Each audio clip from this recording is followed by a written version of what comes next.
Hey everybody, it's Ivy, and today I did a watch me work video. You guys, this took so much out of me doing this video, but I definitely wanted to bring another video like this to you guys.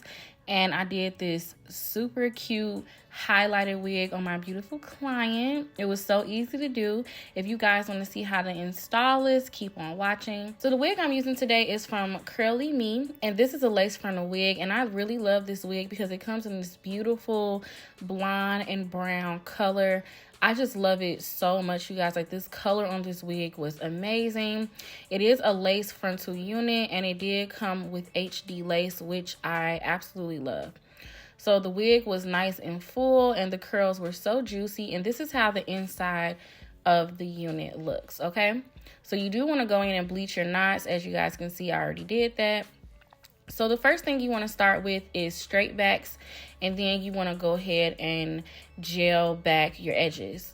So you guys know I'm still recovering from COVID. I have what is called long COVID, and this is also one of my closest friends and client, and she actually did her own straight backs for me just to save me some time, because you guys know I'm like super tired and exhausted and stuff. And then I like to take my brush and smooth everything back. You want to make sure all of your hair is all the way back. You want to make sure it's all out the way.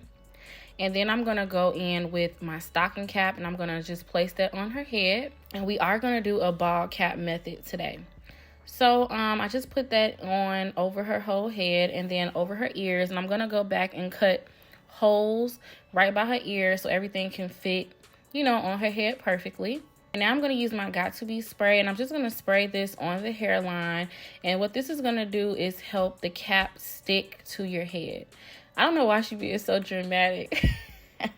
She said it was really cold, but yeah, spray this on evenly in the front of your cap, and this is going to help everything stick down nicely. Now I want to say about 2 layers of the Got2b spray, and once I was done spraying it in between each layer, I did take a blow dryer to help dry down the product so it didn't take all day to dry. So once your cap is done drying, you do want to go in and cut off the cap around the hairline. So what you want to do is pull the cap back a little bit right above where the natural hair is, and you want to cut off as much cap as possible.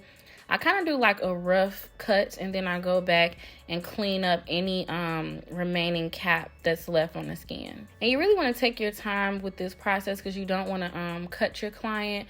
So, you know, just go slow and steady. Don't take all day, but don't go too fast because you will cut your client. Like, these scissors are so sharp. So as you guys can see, I'm just, you know, cutting the cap off in small sections, and I want to make sure I don't cut off too much cap. As you guys can see, I'm just peeling as I go. Once you're done cutting off the cap, you want to go back in with some Got2b right on the edge of the cap just to help everything melt all the way in seamlessly with their skin.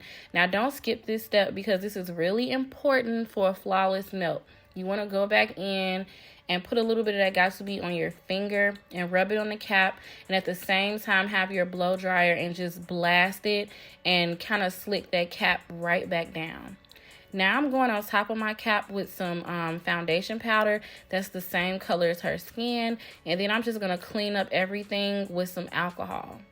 Now you want to make sure you clean up with some alcohol after applying that makeup powder, because if not, your wig won't stick correctly. So make sure you're cleaning the skin really, really good. You don't want any residue left on the skin. Now it's time to install our wig. So you just want to go ahead and slide your wig on your client's head.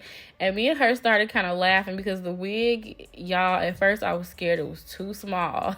I was so scared it was too small, but we got it to fit correctly. It just, I don't know, it felt a little snug, but it honestly turned out to be a perfect fit, okay? So once you have your wig on your client's head and everything is lined up and looking even and looking good, you want to go in and cut your wig. I like to cut it in 3 sections, basically on each side of the eyebrow, and I like to glue my wig in sections as well, because when you glue your wig in sections, it allows for a better fit, okay? So I'm just lining up the wig some more and making sure everything is fitting properly. before we go in and apply our glue. And now I'm going to flip back the lace of the first section I'm going to glue. So I'm using my Old Faithful Kiss Almighty Bond. This is my favorite glue to use. And I'm just going to go in with one layer. I'm going to let that dry. Then I went in with another layer. I only used 2 layers because that's all you need with this glue. It works so good, you guys. And once that was dry, you just want to go in and pull your lace directly on top of that glue and try to line it up right to the edge of the glue, because if you do this, it'll, you know, keep you from having to do so much cleanup. So now we want to go ahead and apply our glue to the next side, and then once that's dry, we're just going to apply the lace right on top of the glue as well. And you just basically going to do the same process. I did one layer, let it dry, and did another layer, and I'm smoothing it out. And then once that was clear, I did go ahead and pull the lace on top of that as well, making sure everything is lined up. And I also did the other side. Now you want to take your comb and just press everything into place and make sure it's nice and flat. And then we're going to go in with our elastic band, and I just put that around the hairline. Now, I leave the elastic band on for about 10 to 15 minutes, and I left that on while I go in and define the curls. And I just sprayed water and added a little bit of conditioner, and then I'm just going to detangle the hair. And as you guys can see, it's already looking so beautiful. I just love these curls. They are so soft and so easy to manage and detangle. It's just really, really pretty hair. And this is how the curl pattern looks, you guys. Once everything was nice and detangled, I did go in with my diffuser just to dry up the curls, because she did have somewhere to go. Usually I would let them naturally dry, but like I said, she was in a rush. She had somewhere to go. So I did go in and diffuse those curls, okay? So we're taking our elastic band off, and this is how everything should look, nice and melty. And now we're gonna go in and cut off our lace. And I'm using a combination of a razor comb, and I'm also using scissors to cut off the lace. And I like using a razor right around the top because it gives you that uneven line, and everything just looks better and melts more seamlessly on your client's head.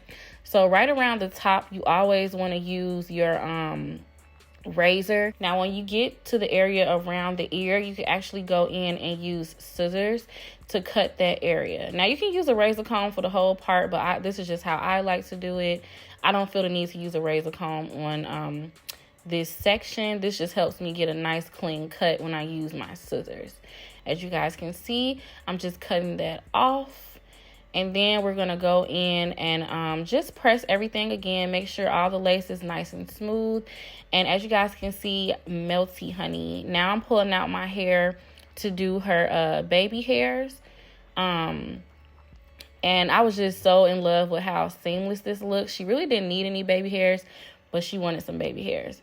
So I'm just going to go in and spray some water and just to kind of pull the hair back to separate it from the areas that's going to be her baby hair, okay? So just make sure the hair is pushed back out of the way. And I'm just smoothing that, just getting it to go in the direction I want it to.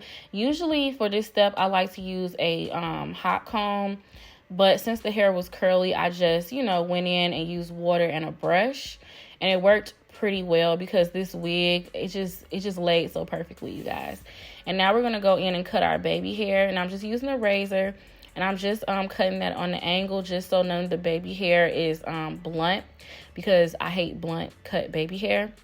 So, yeah, I'm just doing a nice amount of baby hair all around the hairline, as you guys can see.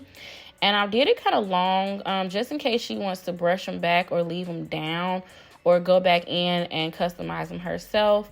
And now I'm just going to brush them into place. I am using Got2b to control the baby hair. And you can go in and pluck it a little bit if it's too much baby hair. I like to do that as well. But this is pretty much the end result. It turned out so pretty. If you guys are interested in this wig, I will have it linked below. But I absolutely love the way it came out. It just looks so cute. And I love this color on her complexion. It's flawless, you guys. The curls are great. The hair is so nice and full and bouncy, and the lace is amazing. It was so easy to lay. Again, if you guys are interested, all the links and details and everything I used today will be below. Thanks again for watching, and I will talk to you guys in the next video.